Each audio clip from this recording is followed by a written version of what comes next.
Así que con estos 23, ahí si se van sumando, pues los vamos a ir admitiendo. Pero bienvenidos a la clase. Si ustedes se han metido a la plataforma, prácticamente todos los recursos, o solo me falta uno que lo estoy trabajando, que va a ser una presentación completa de toda la primera unidad, de qué es lo que va a entrar en la primera unidad, va a quedar en la plataforma. También están las tareas que van a hacer. Como tarea tienen, van a resumir y contestar las preguntas de los 3 primeros capítulos del... Si no pudieron conseguir el libro de Fran Fabozzi, Mercados Financieros, pues pueden usar el de Jack Madura, que es el que ustedes se han estado circulando ahí en el chat. No hay problema, eso lo pueden usar. El otro, eso vale 10 puntos. También van a ver una película. La película se llama La Gran Apuesta para esta unidad. La pueden descargar, la pueden ver en YouTube. Es con Christian Bale, creo que trabaja ahí. Creo que trabaja Pitt, un apellido Correll o Farrell, no recuerdo. Pero esa es la película que van a ver. Se llama La Gran Apuesta y tiene que ver con la crisis financiera del 2008. Eso vale 5 puntos porque eso lo van a comentar a través de un foro que ya está creado también en la plataforma. Hay 10 puntos por leer un libro. El libro se llama Padre Rico, Padre Pobre. Lo van a hacer en digital, van a leer el libro, van a hacer un resumen de las ideas principales de 5 páginas y van a hacer un ensayo que es cómo se aplica el libro a su vida. Y eso también 5 páginas en total. El libro vale 10%. Me van a hacer una guía de trabajo. La guía es corta, por eso creo que anda en 5 puntos. Ahí la van a ver en la plataforma. Creo que no la he subido todavía, pero la subo entre mañana y el lunes. Y también me van a hacer un trabajo de investigación. En mi lista aparece 48. Pero acá solo hay 23 conectados, así que vamos a trabajar con grupos de 8 personas y hasta ahorita pues 3 grupos que son los que están en contacto. El resto de personas, si ustedes lo conocen, pues que se comuniquen obviamente a través del chat para ir formando los otros 3 grupos adicionales. Entonces con los 23 que hay ahorita pueden formar perfectamente los 3 grupos y los que faltan pues que formen sus propios grupos aparte. Eso sería en cuanto a la evaluación. Y obviamente vamos a hacer un examen que va a valer 50 puntos. Entre el acumulativo y el examen, total 100 puntos. No sé si tienen alguna pregunta hasta ahí. Selvin. Sí. Nosotros ya tenemos el grupo, pero algunos de los compañeros no están aquí conectados ahorita y supongo que también están los demás compañeros que ya tienen su grupo. Entonces, como usted dice que formemos con los que están aquí, no sé si podemos quedar como tenemos los grupos ya formados. Ok. Pero todos sabían que tenían que conectarse, ¿verdad? Entonces, bueno, no importa, lo pueden trabajar así. Entonces significa que hay personas que no pertenecen a ninguno de esos grupos, pues tendrán que formar sus propios grupos. Yo les mandé los listados de las personas ahí por si ustedes lo conocen, para que puedan integrar los grupos. Entonces, ¿qué es lo que van a hacer? Van a hacer lo siguiente, van a formar sus grupos de 8 personas cada uno. Me van a mandar, lo pueden hacer por WhatsApp, el listado de los miembros de cada equipo. Por favor, nombren un coordinador, porque el coordinador es el que va a subir la información a la plataforma. Como ustedes me los manden, así van a quedar los grupos. En la plataforma solo hay 3 temas. Entonces, ¿qué voy a hacer? Cuando ya tenga los 6 grupos formados, voy a asignarle un tema a cada grupo y en ese orden los van a investigar. Entonces, es investigar el tema. En la plataforma está el orden, cómo lo van a investigar, qué contenido debe llevar, el formato del informe. Y aparte de eso, van a hacer una presentación en PowerPoint. Ambos archivos los van a subir a la plataforma y yo los voy a evaluar. Así quedaríamos respecto al tema de acumulativo. El único que es... Claro, hágala. El trabajo de los resúmenes ¿Ese es individual o es en grupo? Todo es individual, excepto el trabajo en equipo de investigación y la presentación que es en grupo. El resto es individual. Guía, Bueno, leer el libro.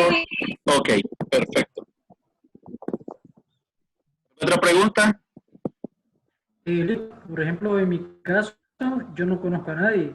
Bueno, solamente conozco a 2 personas. De las 2 personas, ellos ya tienen grupo. Yo no tengo grupo. Entonces, lo que quería saber era si en un caso no llego a pertenecer a ningún grupo, si el trabajo de investigación lo puedo hacer solo.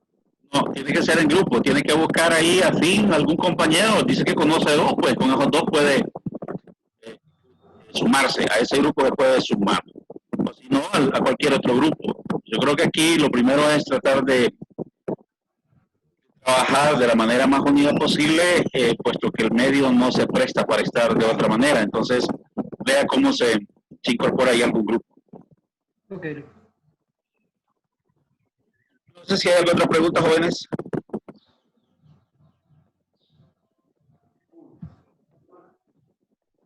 Okay.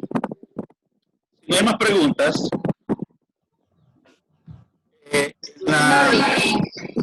¿sí? Dígame.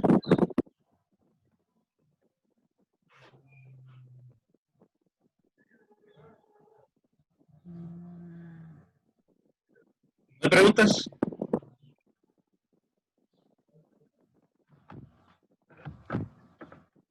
Ok.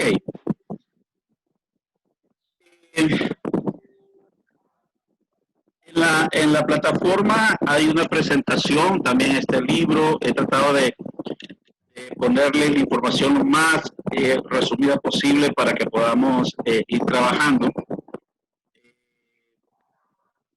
Esta clase es teórico-práctica. Significa hay mucha teoría, pero también hay mucha práctica. En estas clases presenciales lo que vamos a hacer es tratar de explicarles el tema práctico e ir hablando del tema teórico, pero bien someramente. Primero, hablábamos de que realmente qué es un mercado financiero. Decíamos que un mercado financiero es un lugar o un espacio en el cual se realizan transacciones de activos financieros.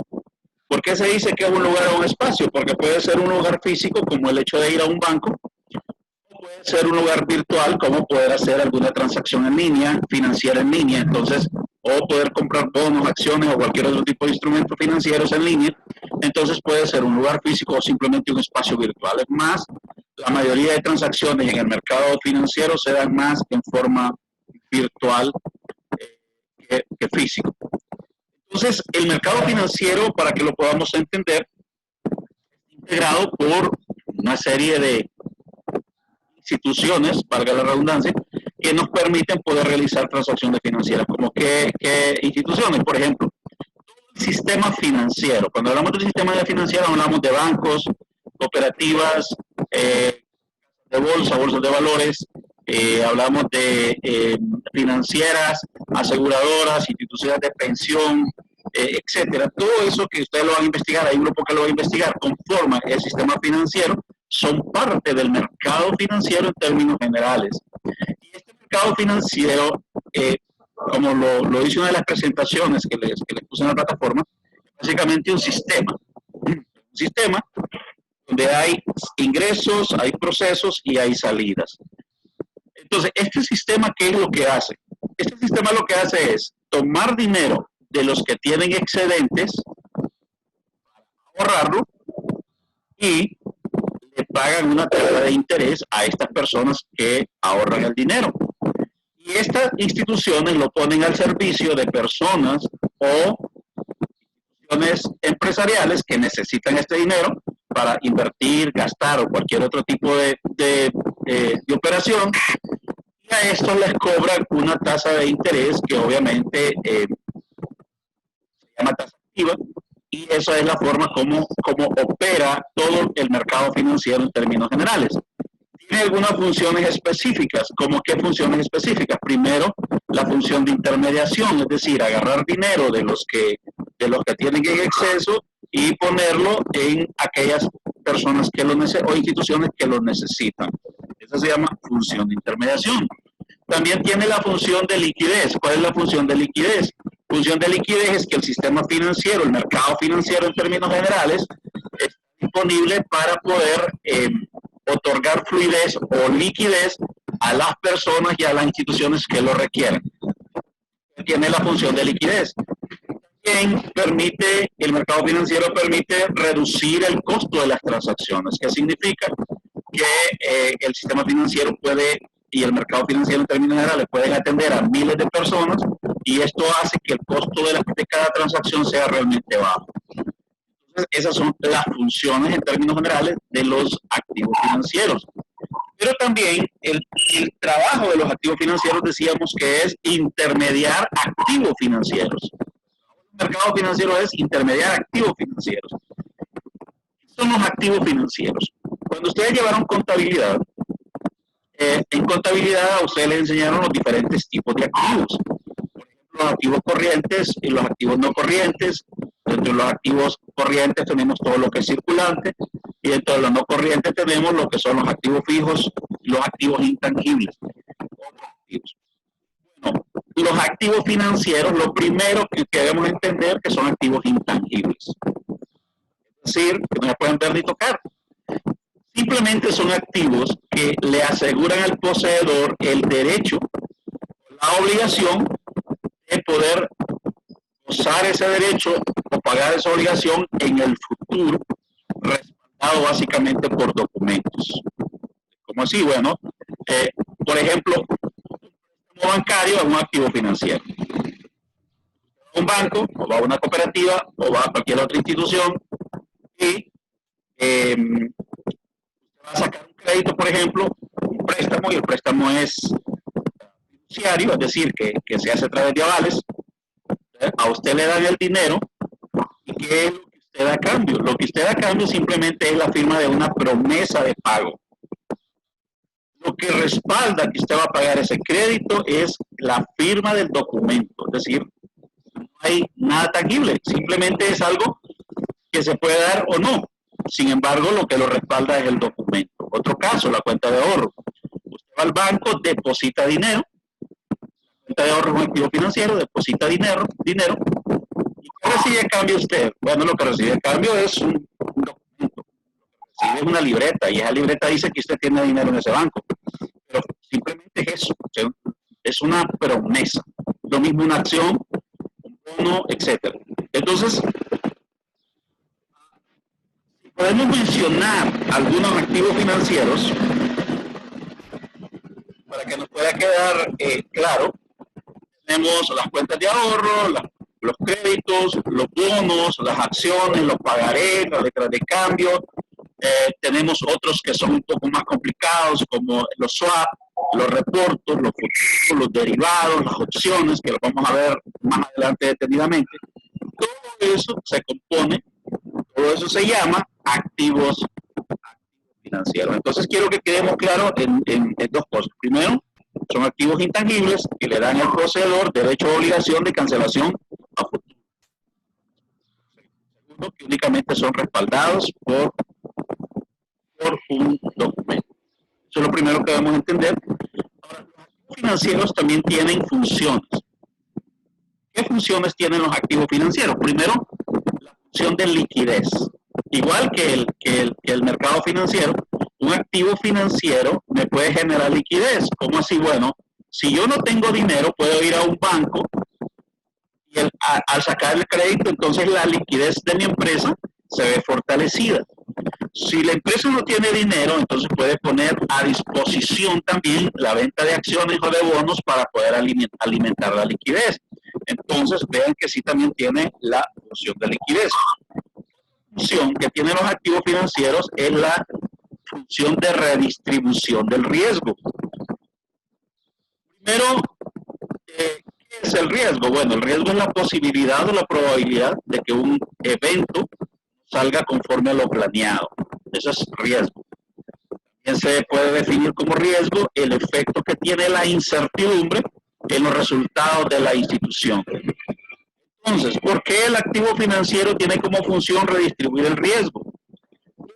usted puede tener el dinero de su empresa distribuido en múltiples activos financieros. ¿Cómo así? Bueno, digamos, la liquidez de la empresa o la disponibilidad de la empresa la pueden tener en cuentas de ahorro, puede tener en retirable, puede tener parte a plazo fijo, otra parte la puede tener invertida en bonos, otra parte la puede tener invertida en acciones.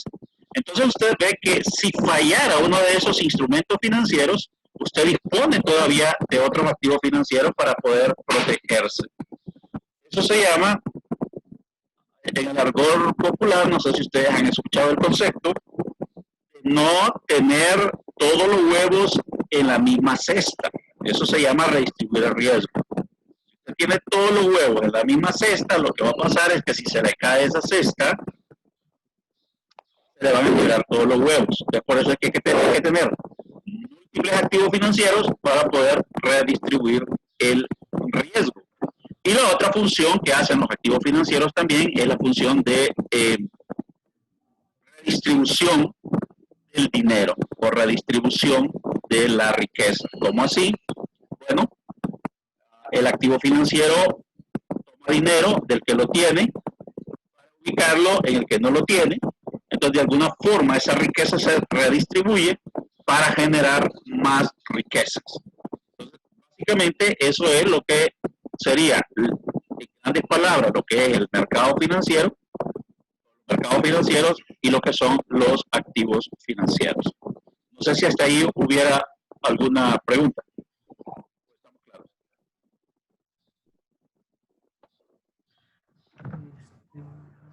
Ok. Si estamos claros, poder entender un poco la temática de cómo funciona una empresa dentro del mercado financiero. Vamos a decir que una empresa se puede constituir en nuestro país de tres formas. Comerciante individual, que es la persona que se va y es propietario absoluto de la empresa, es el gerente, es el dueño de todo, y se declara como comerciante individual. También tenemos las sociedades. En nuestro país hay dos tipos de sociedades. Las sociedades de responsabilidad limitada, que la ley nuestra establece, el Código de Comercio nuestro, que para formar una SDRL se ocupan dos socios, un capital mínimo de 5.000 empiras. Y tenemos las sociedades anónimas, que se requiere 5 socios con un capital de 25.000 empiras.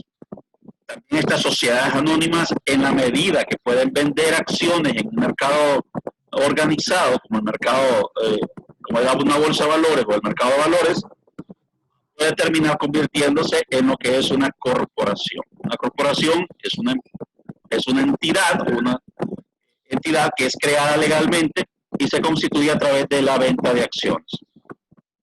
Entonces, para que podamos entender, los que constituyen una empresa o una corporación, el financiamiento de esa empresa, y aquí quiero detenerme un momentito, el financiamiento de esa empresa lo pueden hacer de dos formas. Número uno, mediante el mercado de deuda.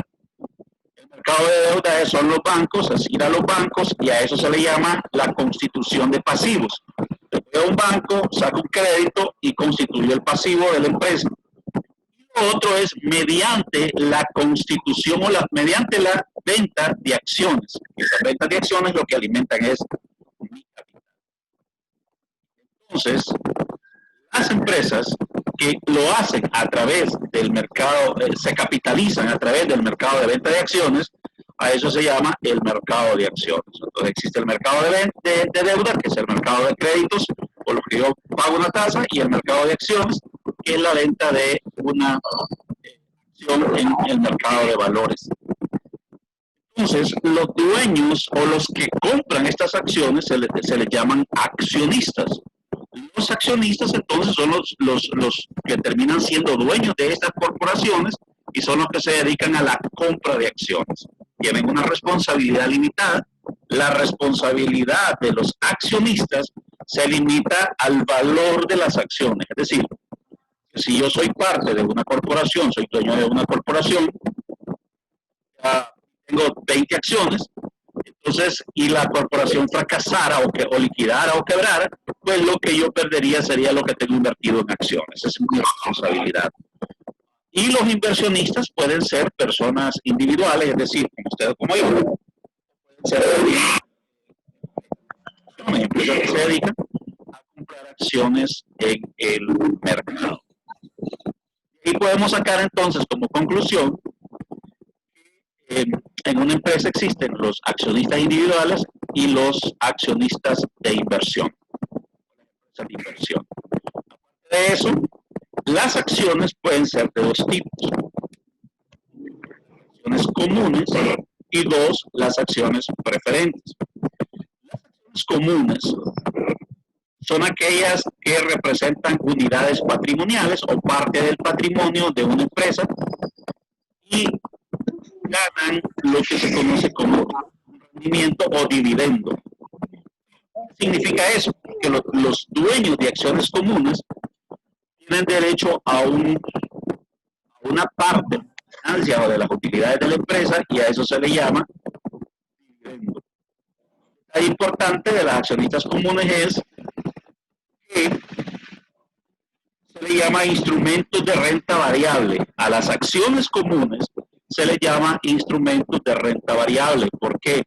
Porque el dividendo de estas acciones va a depender de lo que la empresa gane. Si la empresa gana mucho, pues obviamente va a ganar mucho la acción y si gana poco, pues va a ganar poco. Por eso se le llama de renta variable.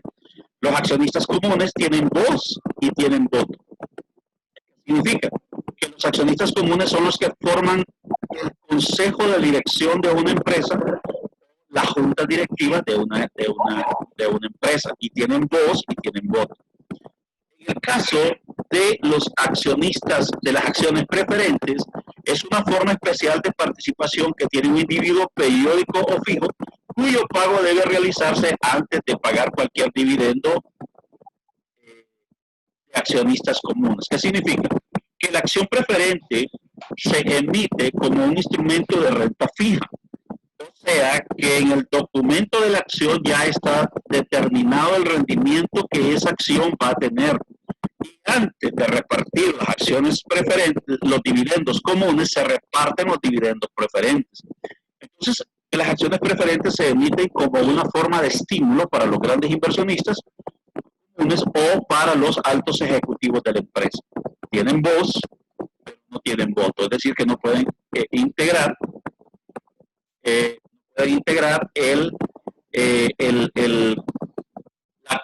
consejo directivo o la junta directiva o la junta de gobierno de una empresa. Entonces, así es como funciona el tema de acciones dentro de la empresa. Cuando tengan una pregunta pueden interrumpir, no hay ningún problema.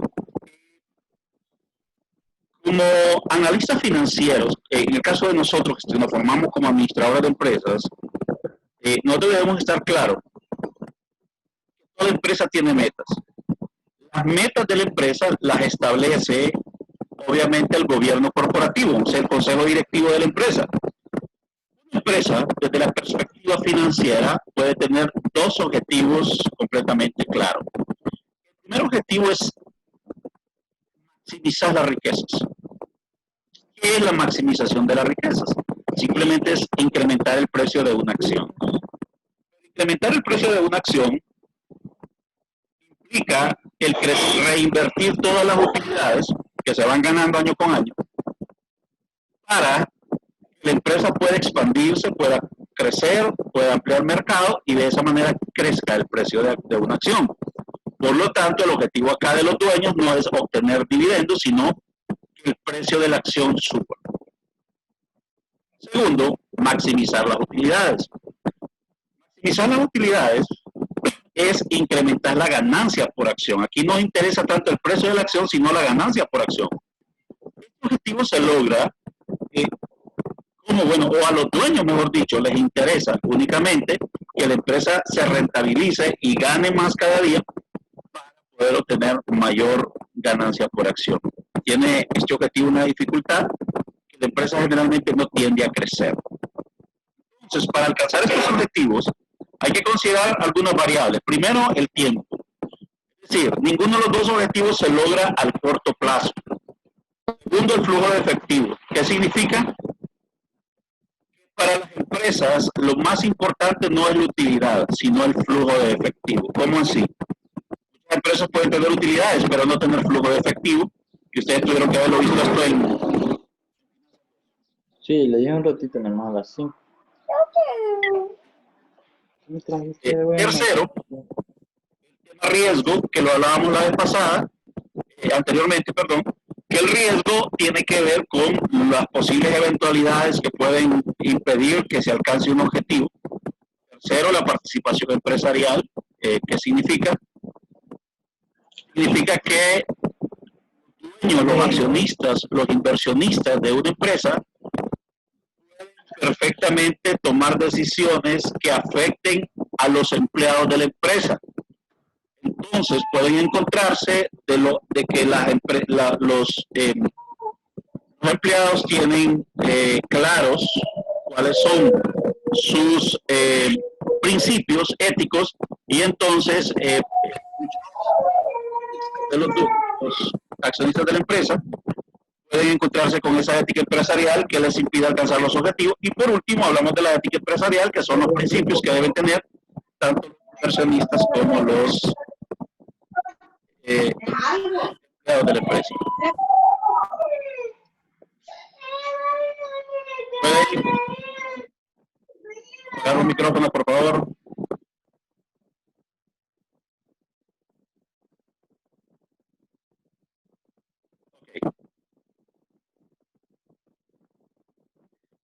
Seguimos con, bueno, estamos hablando básicamente del tema de las variables que pueden dificultar la consecución de los objetivos de un inversionista. En este caso, las 5 que ya expusimos ahí. Entonces, como hablábamos, los accionistas comunes integran es el gobierno corporativo. ¿El gobierno corporativo qué es? Son reglas, procesos, leyes que se aplican en la operación, el control y la regulación de la empresa, dirigida por personas. El gobierno corporativo generalmente se le llama consejo directivo, juntas directivas, consejo de administración, y son los encargados básicamente de la planeación estratégica dentro de la empresa. Son los encargados de determinar la misión, la visión, los objetivos y los valores estratégicos. Y este gobierno corporativo, para poder hacer operaciones, debe seguir las regulaciones gubernamentales, es decir, que las empresas no se manejan solas, las empresas se manejan a través de lo que son las regulaciones gubernamentales. En ese sentido, podemos entonces entender que ninguna institución, sea de servicio de producción, como en este caso las empresas que vamos a ver son eminentemente empresas del mercado de valores o empresas del sistema financiero, obedecen a regulaciones. Entonces ya podemos ver en términos generales el mercado de acciones, que son acciones comunes y acciones preferentes, y lo vamos a ver más adelante en forma práctica. Entonces, tanto el mercado de acciones como el mercado de deuda están dentro de lo que son las instituciones del mercado financiero. Y estas instituciones o mercados financieros, todas las empresas que están dentro de este sistema necesitan recursos. Y estos recursos, o sea, necesitan fondos, necesitan dinero. Generalmente los recursos se pueden obtener de 3 fuentes. Primero, fondos propios. Los fondos propios los podemos obtener a través de la venta de acciones comunes o preferentes que ya hablamos, a través de que los inversionistas pongan dinero. Y tenemos también préstamos bancarios, que es el dinero que se puede obtener de los bancos del sistema financiero. Y tenemos también la colocación privada, que la colocación privada es una forma de colocar dinero, pero es más complicado porque se trata más ya de bonos corporativos, de bonos soberanos, que lo vamos a ver más adelante. Entonces, estas instituciones financieras, ¿qué son? Son las que sirven o las que se ocupan de la intermediación de dinero, y aquí tenemos, por ejemplo, los bancos, las cooperativas, las casas de bolsa, bolsas de valores, lo que hablábamos de las financieras, las instituciones de pensión, que son las que se encargan de intermediar estos recursos. Y en el caso de estas instituciones, la disponibilidad de ellas es dinero a través de créditos bancarios. Eso es lo que hace el sistema financiero, créditos bancarios. Y el mercado de bolsa financiero, de bolsa de valores, se encarga más de la colocación de bonos, de acciones, de swap, de reportes, de futuros, de opciones o de cualquier otro instrumento financiero que no es deuda a través de crédito. Entonces, para que podamos diferenciar el sistema, las instituciones financieras como tales, de las bolsas de valores, y las instituciones financieras como tales lo que hacen es intermediar recursos vía crédito, y el mercado de bolsa de valores lo que hace es intermediar recursos vía instrumentos financieros como acciones, opciones, derivados, entre otros. Entonces ahí necesitamos establecer una diferencia. Para poder entender este tipo de conceptos, y lo pueden ver ustedes en una de las presentaciones que está hoy en el libro, el mercado financiero en términos generales tiene unas clasificaciones. Entonces, por decir algo, por su origen, el mercado puede ser de deuda o de acción. Por su naturaleza, el mercado puede ser primario o secundario. Por su inmediatez puede ser mercado de futuro o mercado spot, mercado de dinero o mercado de divisas, etc. Sin embargo, ¿qué me interesa a mí que sepamos de todas estas clasificaciones? Primero ya vimos mercado de deuda y mercado de acción. Luego, dentro de ese mercado también está el mercado de divisas, de dinero, y el mercado de capitales. El mercado de dinero es la relación financiera creada entre proveedor y solicitante de fondos a corto plazo. O sea, el mercado de dinero es aquella relación que me permite a mí obtener recursos a corto plazo. Ahí se da el mercado de dinero. Y el mercado de capitales es la misma relación que hay, pero ya aquí me permite obtener dinero a largo plazo. Es donde entran ya los bonos y los bonos soberanos en el caso del Estado. El Estado emite bonos soberanos o se emiten bonos corporativos, y estos bonos pueden ser a largo plazo. Entonces, todos estos mercados, estos conceptos, es más para poder entender el tema de cómo se mueve el tema de bolsa de valores, que ustedes lo van a investigar, o el mercado de valores, que ustedes lo van a investigar. En el caso de una bolsa de valores, ¿qué es? Bueno, una institución organizada que me permite realizar compra-venta de instrumentos financieros, organizadas en forma de corros o en forma de corredores, que me permite poder hacer la intermediación de activos financieros. Y un mercado eficiente es el mercado donde yo puedo vender o comprar activos financieros lo más cercano posible al valor nominal que este activo tiene. ¿Qué significa? Si yo tengo un bono que el valor nominal es 100,000, mercado eficiente es que ese bono me pueda colocar, me pueda dar un precio de 100,000. ¿Por qué? Porque no siempre los bonos o los instrumentos financieros se venden al precio del valor nominal. Se puede vender, un bono se puede vender a la par.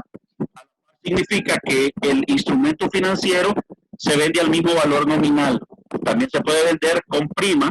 Significa que el instrumento se está vendiendo por encima del valor nominal, pero también se puede vender con descuento, que significa que el instrumento se vende por debajo del valor nominal. Eso lo van a ir viendo ustedes más adelante a medida que vayamos avanzando en la clase. Ahora, todo este mercado financiero y todo este sistema financiero, todas estas instituciones, no funcionan solas. Es decir, estas instituciones están reguladas y existen en el mercado los que se conocen como entes reguladores. Los entes reguladores son aquellas instituciones del Estado combinación entre privado y el Estado para poder controlar el mercado financiero. En el caso de nuestro país, ¿quién controla el mercado financiero? La Comisión Nacional de Bancos y Seguros. De todas las disposiciones que ellos emiten. También el Banco Central de Honduras. El Banco Central de Honduras controla la política económica y monetaria del sistema financiero. Y el Consejo Supervisor de Cooperativas, CONSUCOP, que regula a las cooperativas. ¿Cómo se regulan estas instituciones? A través de leyes, reglamentos, resoluciones, acuerdos, entre otros. Es decir, que no nos podemos salir del parámetro o del marco que ese sistema regulador me permite. Eso es básicamente al mercado regulador. No sé si tienen alguna pregunta hasta ahí o alguna observación.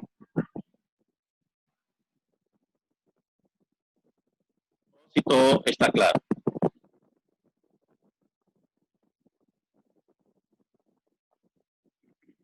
Bueno, hablemos un poco del mercado de deuda. Algo que ustedes deben saber es que el mercado de deuda, si bien es cierto, es un mercado muy grande, muy poderoso, pero ellos lo que hacen es intermediar recursos, intermediar dinero. Pero para entender el mercado de deuda hay que entender primero que el dinero sufre o cambia de valor en el tiempo. ¿Qué significa eso? Lo que significa es que el dinero gana valor en el tiempo, eso se llama valorización de la moneda, puede perder valor en el tiempo y eso se le llama depreciación de la moneda. ¿Qué hace que una moneda gane valor en el tiempo? La tasa de interés.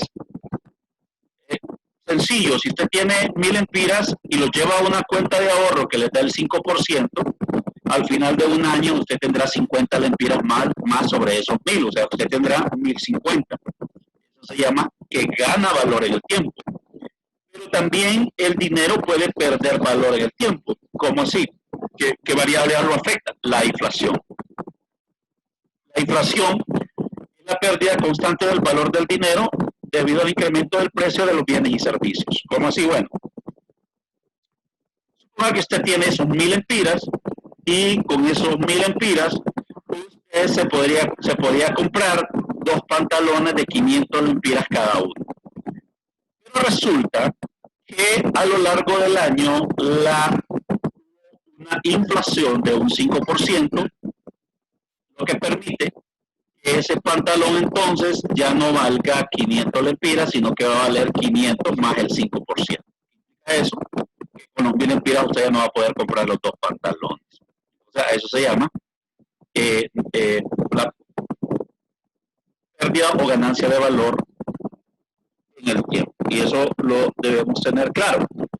¿Qué razón? Porque vamos a medir prácticamente desde acá, una vez que veamos la teoría, nos vamos a quedar solamente con la parte práctica.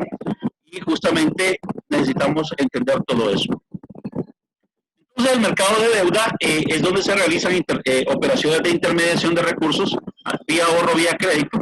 ¿Y cómo funciona? Mire, este sistema funciona de maneras bien sencillas. La gente, los clientes llevan dinero a estas instituciones a ahorrar porque tienen exceso. Ese dinero reciben una tasa de interés. A esa tasa de interés se le llama tasa pasiva. Ese dinero lo llevan al banco y el banco constituye lo que se llama cartera de ahorro. Estos ahorros pueden ser a plazo fijo, pueden ser retirables, pueden ser programados. Pueden ser en dólares, pueden ser en lempiras o en cualquier otra moneda. Luego, las instituciones financieras toman ese dinero y se lo prestan a personas o instituciones que ocupan ese dinero y constituyen lo que se conoce cartera de crédito o cartera de préstamo. Por ese dinero que le prestan a la gente ganan una tasa de interés y esta tasa de interés se llama tasa activa.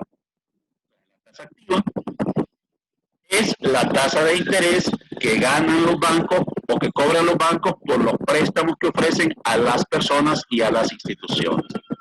Y la tasa pasiva es la tasa de dinero que el banco paga a los dueños del dinero, que pueden ser personas o instituciones, por el ahorro que estos traen al banco.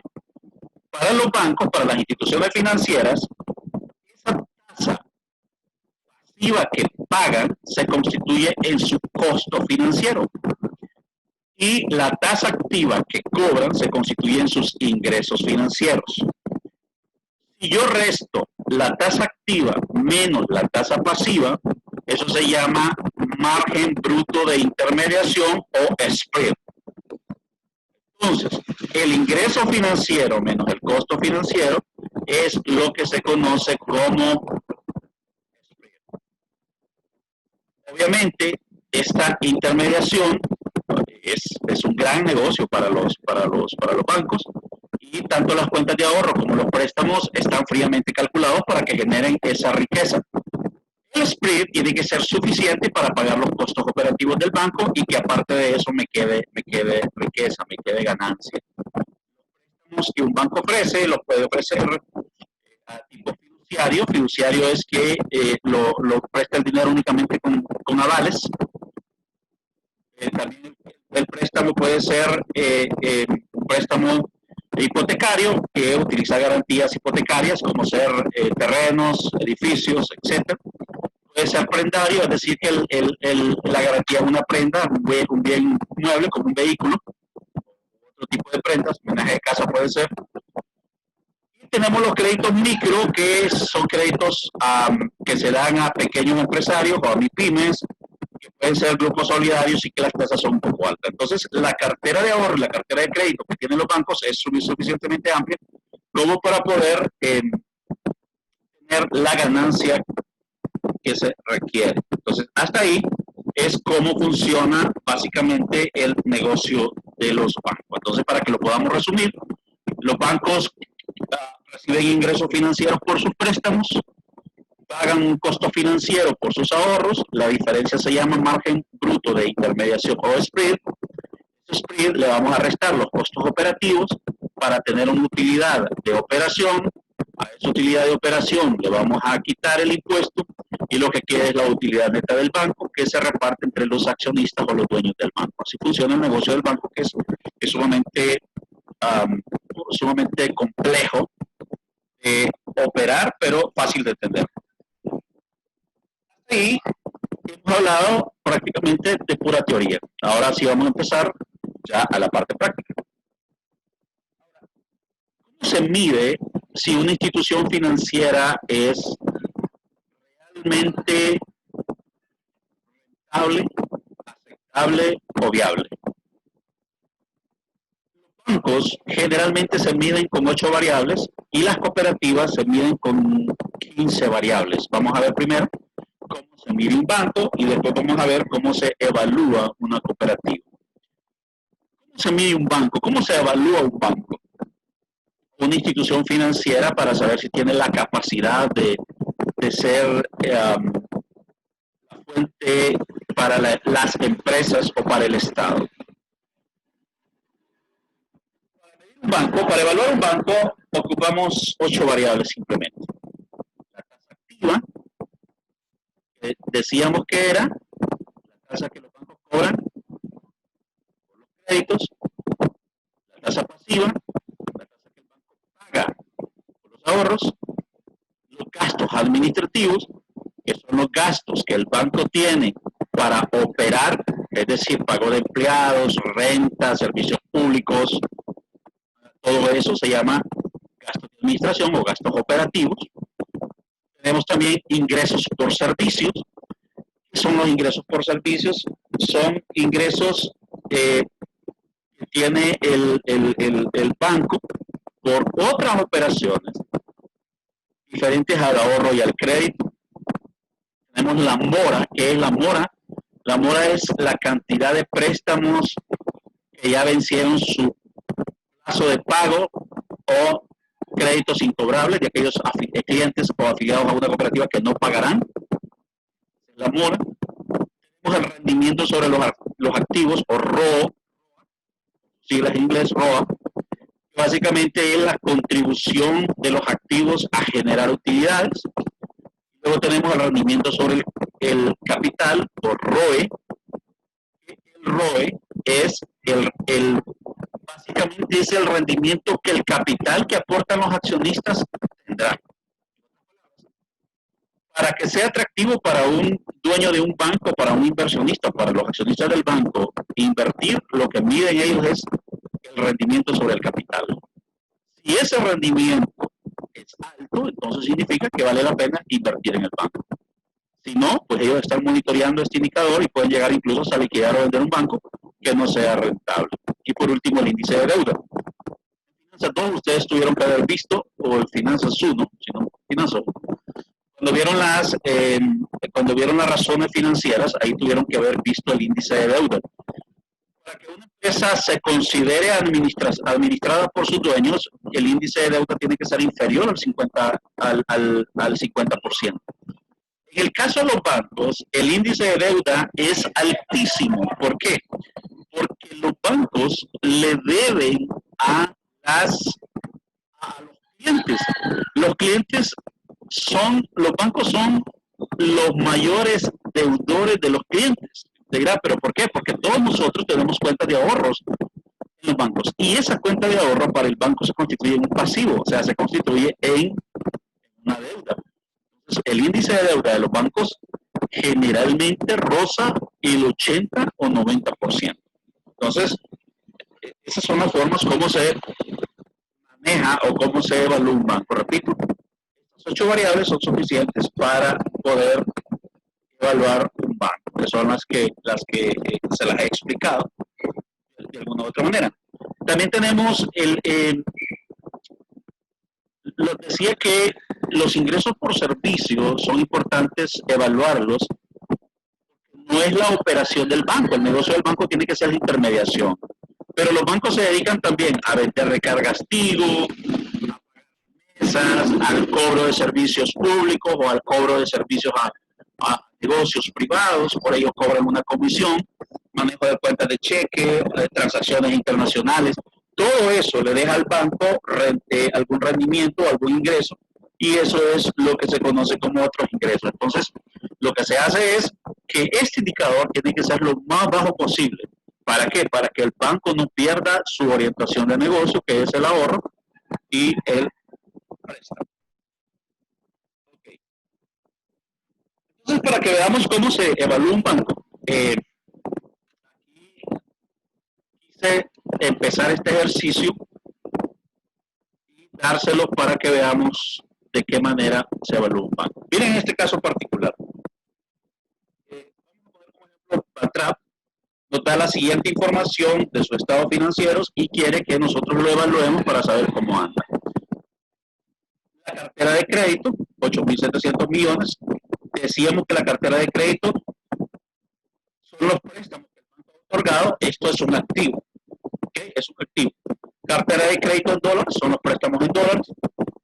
Inversión en bonos, esto es importante saberlo. Todos los bancos están obligados a invertir en bonos. Lo hacen a través del encaje legal. Lo vamos a ver más adelantito, que es el encaje legal y cómo funciona. Entonces, todos los bancos están obligados a poder trabajar el tema de invertir en bonos del Estado. Luego tenemos los créditos incobrables, aquellos créditos que no pudieron pagarse. Luego tenemos los depósitos en cuentas de ahorro, es decir, este es un pasivo, los ahorros que tienen los clientes. Los certificados a plazo fijo también son ahorros de los clientes, es un pasivo. Los depósitos en dólares de los clientes también es un pasivo. Los créditos o instituciones bancarias también es un pasivo, es decir, que cuando el banco se queda de alguna manera ilíquido, puede ir a los bancos, a otros bancos a sacar préstamos, y eso también es un pasivo. También tenemos los ingresos por préstamos, es decir, esta cartera de crédito que tenemos acá arriba me genera ingresos por crédito de 1.740 millones. Pero los depósitos de ahorro me generan costos financieros por 260 millones. Luego, la cartera de préstamos en dólares, esta que tenemos acá, me genera 95 millones. Y los certificados a plazo fijo me generan costos financieros, esto de acá, de 400 millones. La inversión en bonos, aunque el Estado me obliga a comprar bonos, obliga a los bancos, le paga una tasa de interés, baja, pero le paga una tasa. Entonces, esos son los ingresos financieros por inversión en bonos. Los costos financieros por ahorros en dólares, que son estos de acá, estos ahorros en dólares de 400 millones, aquí están los ingresos los costos que genera. Aparte de eso, el banco tiene gastos de administración, o que son los mismos gastos operativos de 700 millones, tiene otros ingresos, lo que le hablaba, por pago de remesas y todo lo demás, 40 millones, tiene otros gastos que pueden ser gastos no relacionados al negocio mismo, como el pago de comisiones, el pago de multas, etcétera, etcétera. Y otros gastos que puede tener el banco de 35 millones, tiene una tasa impositiva por el impuesto que paga de 30 millones. Entonces, esta es la información que se nos da ¿para qué? Para que podamos medir el banco a través de las 8 variables que vimos anteriormente. Ahora, hay un detalle importante que usted tiene que saber.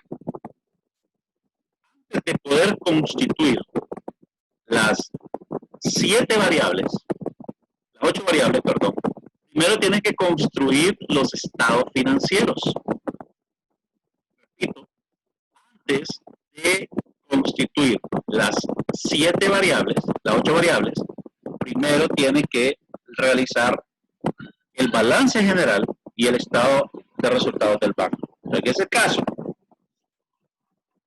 caso, aquí tenemos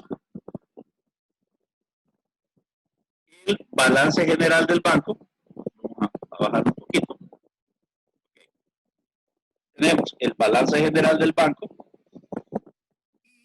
Abajo no hice el estado de resultados porque quiero que lo construyamos acá, pero quiero que veamos cómo se constituye el balance general de un banco. Recuerden la información que está acá arriba. Lo que tiene que saber usted cuál es activo y cuál es pasivo. Entonces, todo lo que es cartera de crédito y lo que son inversiones es activo. Repito, todo lo que es cartera de crédito, sea en Empira, en dólares, y todo lo que es inversiones de cualquier tipo, incluso yo puedo tener también dinero disponible en caja, puedo tener cuentas de ahorros en otros bancos, todo eso también es parte del activo. Lo pueden encontrar en algún ejercicio, pero se lo explico, ¿ok? Entonces tenemos cartera de crédito en Empira, 8.700 millones, cartera de crédito en dólares, 900 millones. La suma de estos dos me da el total de cartera de crédito, son 960 millones, ¿ok? A esa cartera de crédito le voy a restar las inversiones, perdón, los créditos incobrables, que es el dinero que la gente no va a pagar por X o Y razón, son 115 millones. Luego, tengo esto va restado, porque significa que no se va a recuperar porque la gente ya venció el tiempo y la gente no lo pagó. Se hicieron las gestiones de cobro y la gente no lo pagó. Luego le voy a sumar la inversión en bonos, lo que hablábamos de el Estado obliga a los bancos a comprar bonos, en este caso pues inversión en bonos, no, aunque no los obligue, es deuda también, es deuda y los bancos quieren invertir en ese tipo de negocios. Luego tenemos activos fijos, 120 millones, tenemos la depreciación acumulada de los activos fijos, le restamos, miren, los 20 millones, y luego ¿qué hacemos? Sumamos los 9.600 millones, le restamos los 115 millones, sumamos los 700 millones, sumamos los 120 millones, le restamos los 20 millones y tenemos el total activo. Entonces, ¿cuánto sería el total activo? La suma de todo eso y la resta según lo que tenga que restar, 10.285 millones. Pasivos.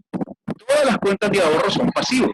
Ojo, repito, todas las cuentas de ahorro y los créditos que el banco saca en otras instituciones es básicamente un pasivo, como en este caso, los depósitos a la vista, que son las cuentas de ahorro, 3.500, depósitos a plazo, 4.000, depósitos en dólares, 400, créditos que sacan otros bancos, 500, otros pasivos, aquí en otros pasivos puede haber alguna cuenta por pagar, o algún documento por pagar, 60 millones, total pasivos, sumamos todo esto, 1.460 millones. En este caso no me dan el patrimonio en el ejercicio. Entonces, como es partida doble, o sea que activo es igual a pasivo más patrimonio. Entonces, para sacar el patrimonio, lo que hago es que al total activo le resto el total pasivo y eso me va a dar el patrimonio, que son valor de acá. Para sacar el total patrimonio, el total patrimonio más pasivo, que es la suma de estos dos valores de acá, lo sumo y me da 10.285. Me tienen que sumar estos dos valores, me tienen que cuadrar. El total activo tiene que ser igual al total pasivo más patrimonio. Ese es el balance general. ¿Alguna pregunta hasta ahí, jóvenes?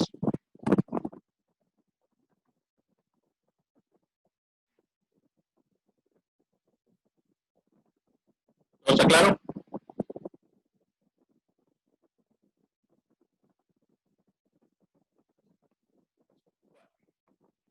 Luego, ¿qué vamos a hacer? Vamos a construir el estado de resultado. Para construir el estado de resultado,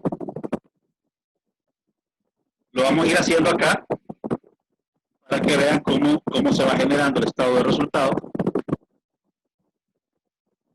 Obviamente, basado, voy a usar este mismo formato acá, basado en lo que ya les expliqué. Okay, voy a borrar esto.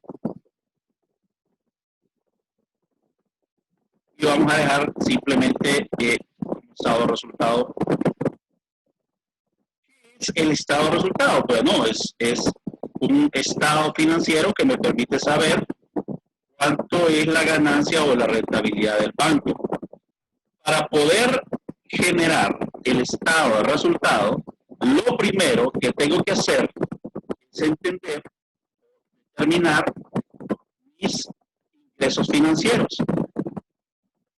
Entonces, son, decíamos, los ingresos financieros. Los ingresos financieros es el ingreso que me genera la cartera de crédito. Entonces, mis ingresos financieros los voy a dividir en dos tipos, dependiendo de la cartera que yo tengo acá. Entonces voy a escribir ingreso financiero por cartera de créditos en lempiras, ingreso financiero por cartera de crédito en dólares. Entonces, abajo de los ingresos financieros, voy a escribir ingresos financieros. Ya lo vamos a dejar de un solo ahí.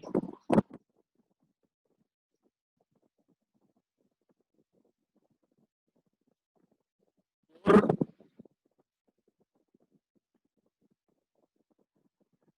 créditos en lempiras. Créditos en lempiras. ¿Ok? Y nos vamos a ir al ejercicio. Y en el ejercicio nos dice que el ingreso por préstamos en lempiras son 1.740 millones. Entonces vamos a escribir ahí 1.400, ¿cuánto era? 1.740 millones.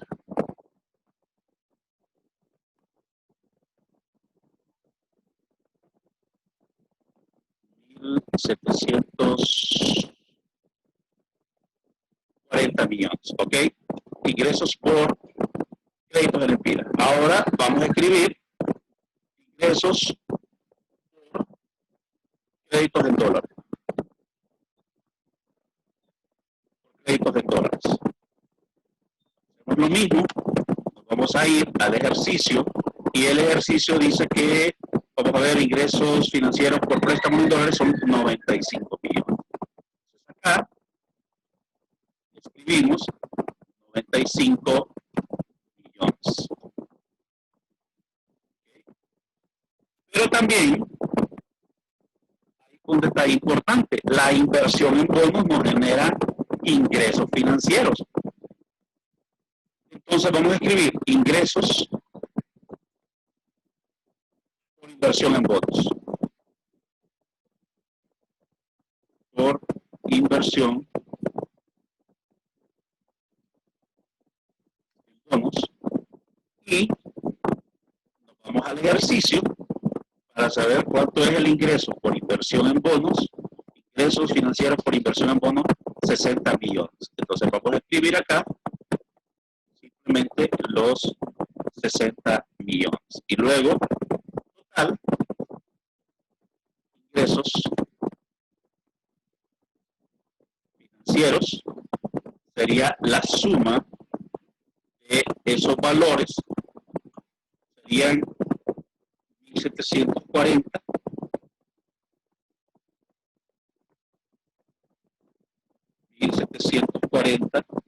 más 95 más 60, 1895 millones.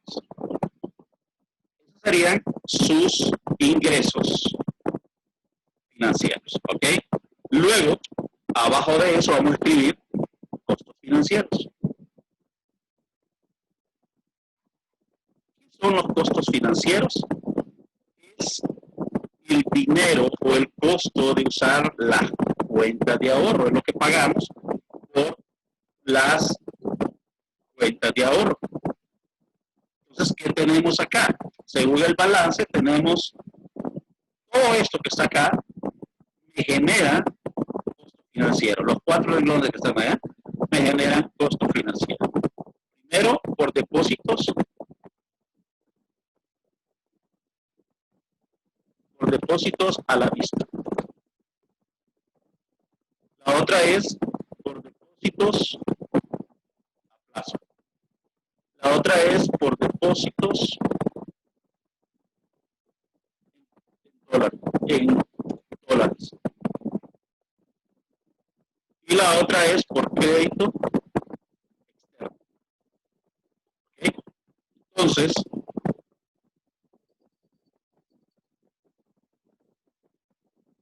me voy al ejercicio y veo las cantidades. El costo financiero por depósito de ahorro a la vista, 260 millones. Costo financiero por certificados a plazo, 400 millones. Costo financiero por ahorros en dólares, 10 millones. 260, 400 y 10 millones. Entonces, y 260, acá 400 y 10 millones. Ahora tengo que ver el crédito externo cuánto me genera. Entonces vamos a ver, aquí dice depósitos de dólar, crédito con instituciones bancarias, 500 millones, pero no me da el interés. Ese se lo podemos agregar acá. Un costo de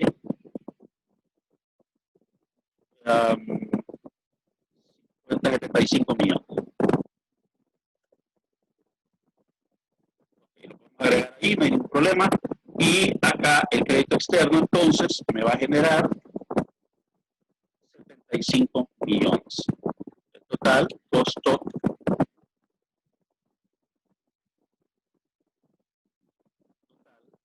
financiero,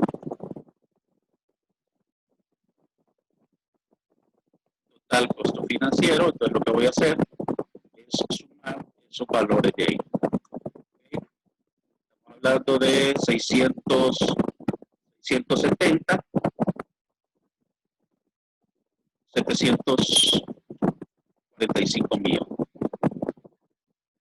745 millones. Ok. Si nos acordamos, les decía que la diferencia del costo financiero, la diferencia del ingreso financiero y del costo financiero, eso es lo que se conoce como spread o margen de intermediación, margen bruto. Entonces simplemente lo que vamos a hacer es que a este valor de acá le vamos a restar este valor de ahí. ¿Cuánto sería el margen bruto? La diferencia de esos dos valores sería 1.150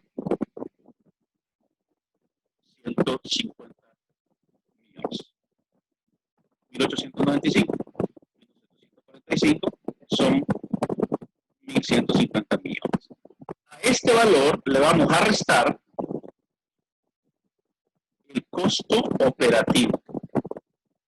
son los mismos gastos de administración. ¿Ok? Costo operativo. El ejercicio, por acá me dice que el costo operativo, acá abajo me dice que el gasto operativo es de 700 millones. Entonces, le quito a este valor esos 700 millones. Y eso me va a dar una utilidad de operación. Me va a dar una utilidad de operación que sería la resta de ese valor. Serían 450 millones.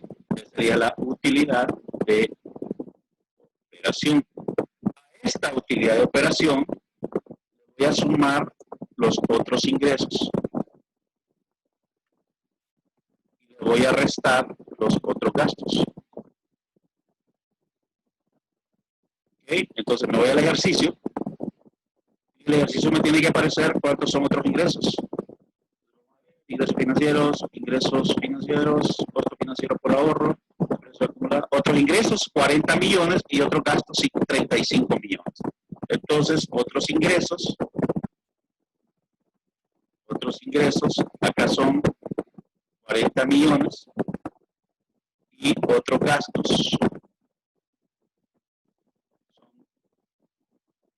35 millones y eso me va a dar una utilidad antes de impuestos.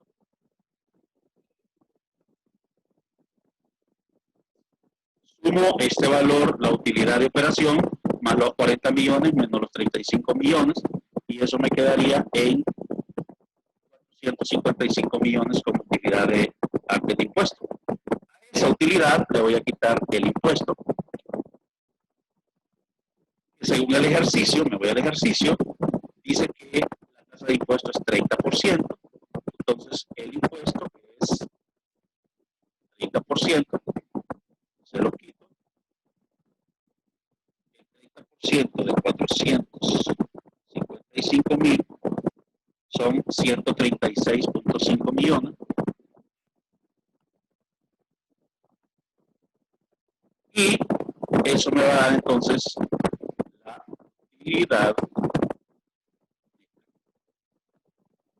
utilidad neta.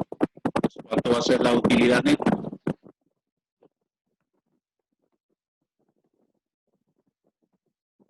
Entonces, la utilidad neta va a ser la diferencia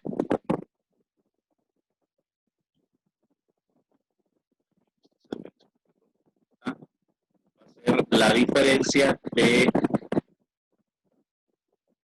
455 millones menos los 136.5 millones, me quedarían 318.5 millones. Después lo pueden ordenar, no hay ningún problema, pero ya tengo entonces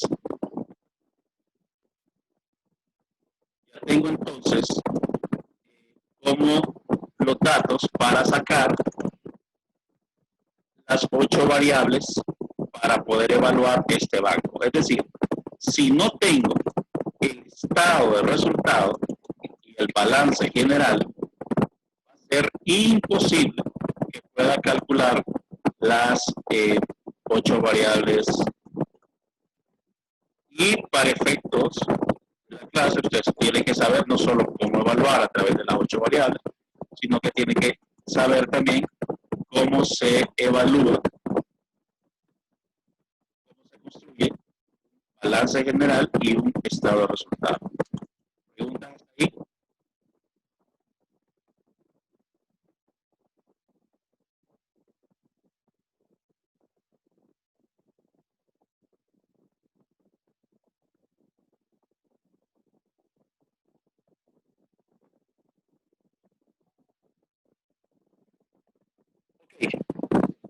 Entonces, ya teniendo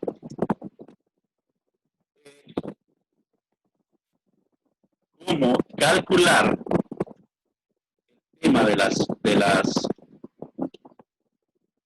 ya tengo el balance y el estado, entonces voy a encontrar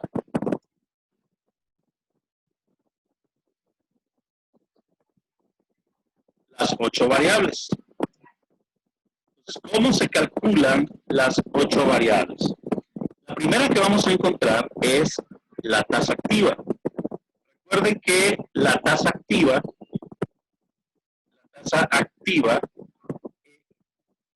es los ingresos que me genera el banco. Entonces, ¿qué voy a hacer? Las fórmulas están arriba, te la va a repasar después. Me voy a ir al estado de resultado y voy a tomar donde dice total ingreso financiero.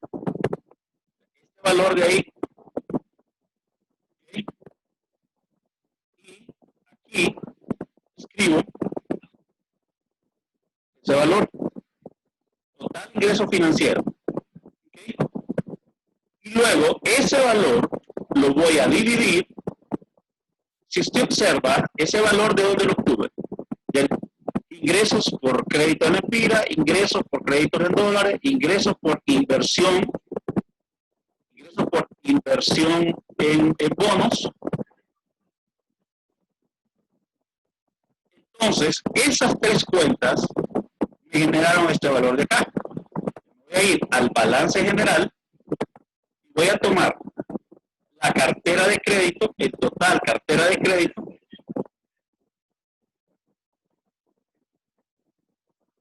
lo voy a copiar acá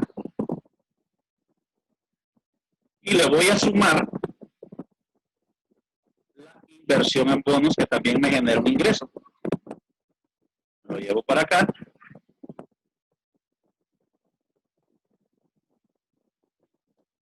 Tomó, vamos a ver, voy de nuevo. Copio ese valor.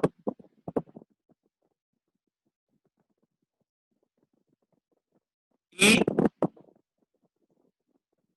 obviamente este valor de acá, entre paréntesis, y eso me va a dar la tasa activa promedio. O sea, estamos hablando de 1.895 entre 10.300 millones.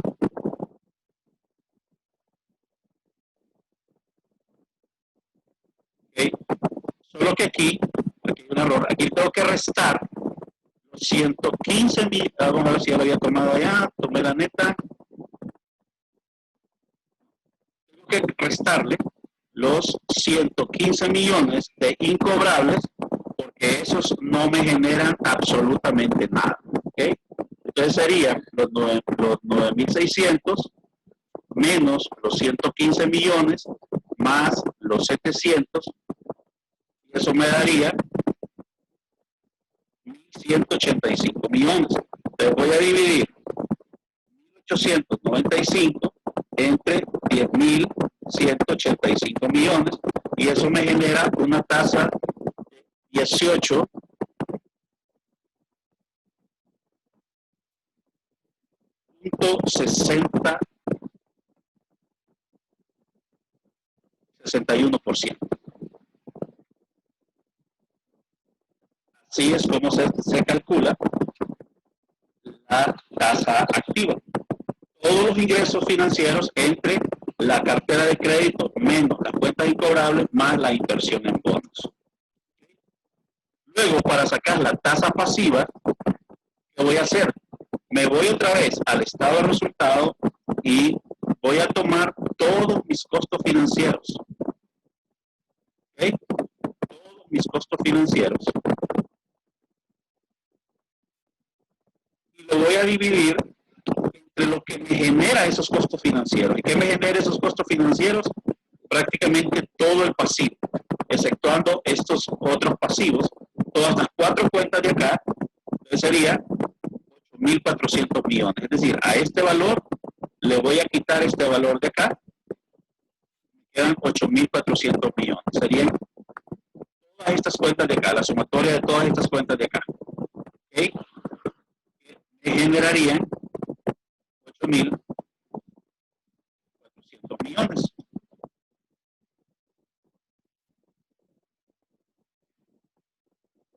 8.400 millones. Entonces tengo 745 millones entre 8.400 millones y eso me da una tasa de 8.87%. ¿Okay?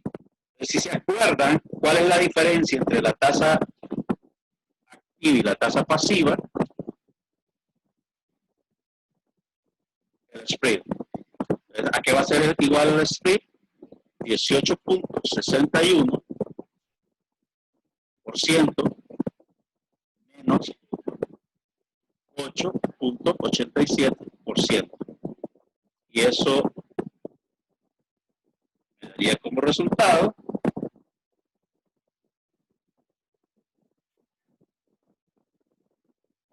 9.74%. 9.74%. Entonces, este sería el spread o el margen de intermediación. La otra variable que vamos a sacar es la de gastos administrativos. La variable de gastos administrativos va a ser igual. Vamos a ir al estado de resultado y vamos a tomar los gastos de administración, que son los 700 millones que están ahí, y lo vamos a dividir. Vamos al balance general y tomamos el total activo.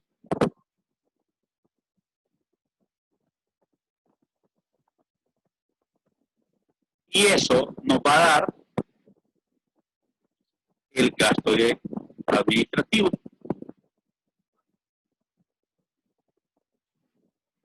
Es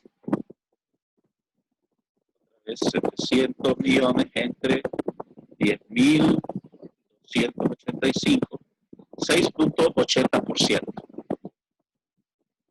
6.81%. Entonces, en nuestro país, este indicador no tiene que andar por encima del 10%. Estos dos indicadores de acá, la tasa activa, ¿con qué lo voy a comparar? Con el sector financiero. Voy a analizar si en el sector financiero la tasa anda, estas dos tasas las comparo con el sector financiero para saber cómo anda el banco en relación a ese sector financiero. Pero en el caso del gasto de administración, no puede andar arriba del 10%. Entonces, podemos decir que el banco en ese tema, en ese renglón, anda bien. El tema de otros gastos, otros ingresos, perdón, lo que vamos a hacer es que nos vamos a ir al estado de resultados, tomamos otros ingresos,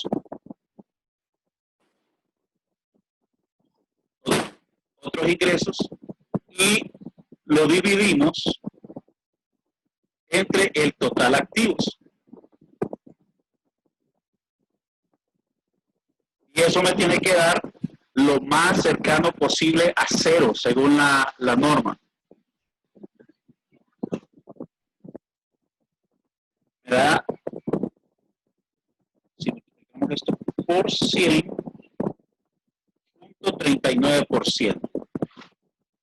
0.39, 38, 89%. Aquí tenemos que tiene que ser lo más cercano posible a cero, entonces me parece bien. Luego tenemos la mora.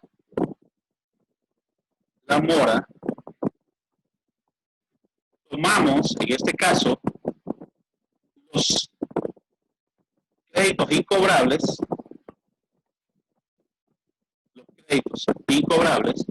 y lo vamos a dividir entre estas dos carteras, la suma de estas dos carteras de aquí.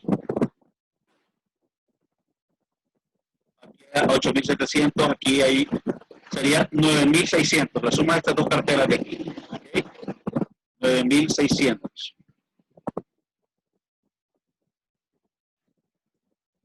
Y lo dividimos 115 entre 9.600.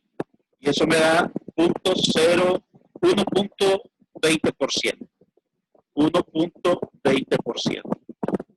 En el sector financiero nuestro, el indicador de mora para los bancos es 3%. Abajo de 3%, el indicador anda muy bien. Muy bien. Luego tenemos el ROA. Para calcular el ROA, recuerden que las fórmulas de todo eso ya las vimos, están arriba. Vamos a tomar la utilidad neta. Tomamos la utilidad neta y lo vamos a dividir entre el total activos.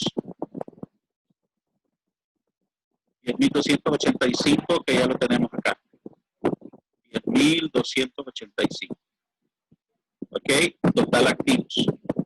Y eso les va a dar el ROA. Entonces sería 318.5 entre 10.285.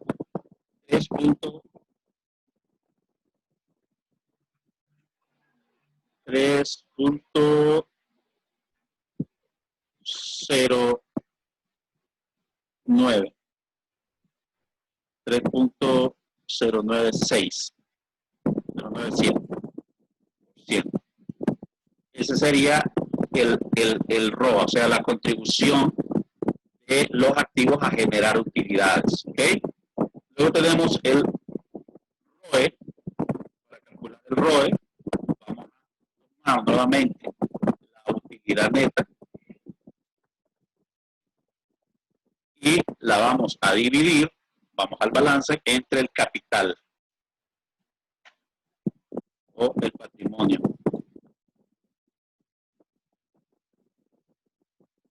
Entonces, esto me da igual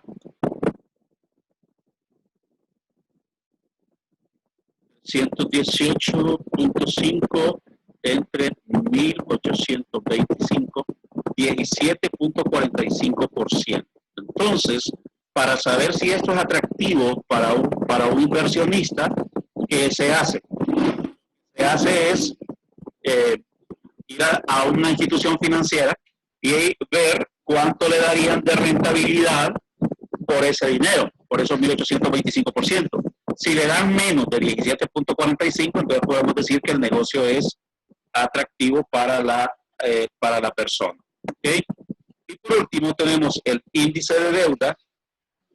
Para sacar el índice de deuda, todo balance, se va a dividir total pasivo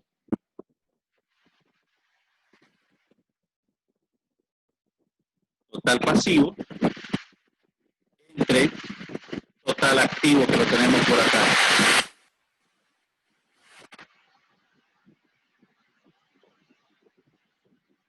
Y eso le va a dar igual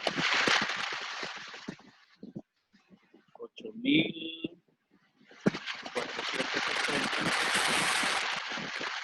entre 10.285. Le va a dar 0.82.26%. Y así es como se calculan las variables para evaluar un banco. Entonces, repito, ¿cómo sé que este banco está bien? ¿Lo comparo con el mercado o lo comparo con otros bancos? Vamos a quedar aquí hasta hoy. La clase la voy a subir a la plataforma porque estoy viendo muy fuerte. ¿Okay? Cualquier pregunta la pueden hacer al foro de consultas académicas y yo se las estaré contestando en el resto durante la semana. Así que saludos a todos.